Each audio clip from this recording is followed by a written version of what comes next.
सभी श्रोताओं को नमस्कार। मित्रों, आज हम एक ऐसी यात्रा पर चलेंगे जो आपके मन के सबसे बड़े शत्रु क्रोध का असली चेहरा दिखाएगी। यह कहानी एक ऐसे युवक की है जिसके पास सब कुछ था सिवाय शांति के। एक समय की बात है, एक गांव में एक युवक रहता था। वह स्वभाव से बड़ा ही उग्र था। उसे छोटी छोटी बातों पर इतना गुस्सा आता था कि वह अपना आपा खो देता और अपनों को ऐसे शब्द कह देता जो तीर की तरह चुभते थे। उसके पिता, जो बहुत ही शांत और ज्ञानी थे, अपने बेटे के इस स्वभाव से दुखी रहते थे। एक दिन पिता ने बेटे को अपने पास बुलाया और उसे लोहे की कीलों से भरा एक थैला दिया। पिता ने कहा, बेटा, आज से जब भी तुम्हें गुस्सा आए तो इस बगीचे की लकड़ी की दीवार पर एक कील ठोक देना।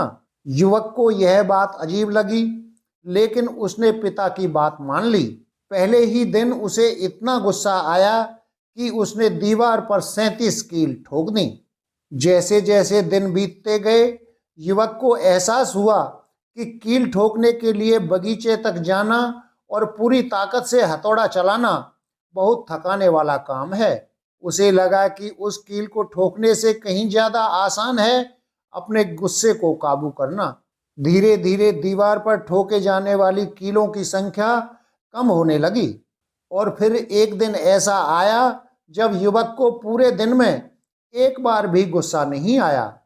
वह दौड़कर अपने पिता के पास गया और गर्व से बोला, पिताजी, आज मैंने एक भी कील नहीं ठोकी। पिता मुस्कुराए और बोले, शाबाश बेटा, अब एक काम और करो। अब जिस दिन तुम्हें गुस्सा न आए और तुम शांत रहो, उस दिन दीवार से एक कील निकाल देना। महीने बीत गए। युवक ने हर दिन संयम रखा और एक एक करके सारी कीलें निकाल दी। अंत में उसने पिता से कहा, पिताजी, दीवार अब पूरी तरह खाली है। पिता उसका हाथ पकड़कर उस दीवार के पास ले गए। उन्होंने कहा, बेटा, तुमने बहुत अच्छा प्रयास किया, लेकिन क्या तुम इस दीवार को देख रहे हो? इसमें अब कितने छेद हो गए हैं। तुम चाहे कितनी भी कोशिश कर लो, यह दीवार अब वैसी कभी नहीं होगी जैसी पहले थी। पिता ने युवक की आंखों में देखते हुए कहा, जब तुम गुस्से में किसी को कुछ बुरा कहते हो तो तुम उसके हृदय पर ठीक ऐसा ही एक घाव कर देते हो। तुम बाद में सॉरी कह सकते हो, माफी मांग सकते हो, लेकिन वह निशान हमेशा के लिए रह जाता है। युवक का सिर झुक गया। उसने पूछा, पिताजी, तो क्या इस क्रोध से बचने का कोई स्थायी मार्ग है? यह सुनकर पिता ने कहा, जब गुस्सा आए तो 1 से 10 तक गिनती गिने और पानी पिए। गुस्से को दबाएं नहीं, बल्कि उसे एक तीसरे व्यक्ति की तरह देखें। बहस के दौरान चुप रहना सबसे बड़ा हथियार है। दूसरों को माफ करना खुद की शांति के लिए जरूरी है। पिता ने उसे एक और महान गाथा सुनाई। पिता बोले, बेटा, एक बार महात्मा बुद्ध एक गांव से गुजर रहे थे। एक व्यक्ति जो बुद्ध की शिक्षाओं के खिलाफ था, उनके सामने आया और उन्हें भद्दी भद्दी गालियां देने लगा। वह उन पर चिल्लाया, उनका अपमान किया, लेकिन बुद्ध बस शांत खड़े रहे, मानो वह कुछ सुन ही न रहे हों। जब वह व्यक्ति थक गया तो बुद्ध ने उसे एक प्रश्न पूछा, मित्र, यदि तुम किसी को कोई उपहार दो और वह व्यक्ति उस उपहार को न ले, तो वह उपहार किसके पास रहेगा? उस व्यक्ति ने झुंझला कर कहा, जाहिर है वह मेरे पास ही रहेगा।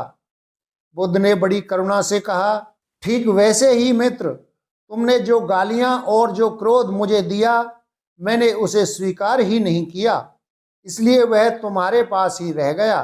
पिता ने युवक को समझाया, बेटा, क्रोध एक जलता हुआ कोयला है जिसे आप दूसरों पर फेंकने के लिए उठाते हो, लेकिन जलते आप खुद हैं। बुद्ध की तरह साक्षी बनना सीखो। जब कोई तुम्हें गुस्सा दिलाए तो सोचो कि क्या तुम उनका वह उपहार स्वीकार करना चाहते हो या नहीं। उस दिन युवक को समझ आया कि शांति बाहर की परिस्थितियों में नहीं, बल्कि हमारे भीतर के चुनाव में है। क्रोध एक सजा है जो आप खुद को देते हैं। दोस्तों, क्या आपने भी कभी गुस्से में किसी का दिल दुखाया है? आज ही उनसे माफ़ी मांगकर उस कील के घाव को भरने की कोशिश करें। अगर आपको यह कहानी पसंद आई हो तो कमेंट में शांति जरूर लिखें। चैनल को सब्सक्राइब करें। कहानी सुनने के लिए धन्यवाद।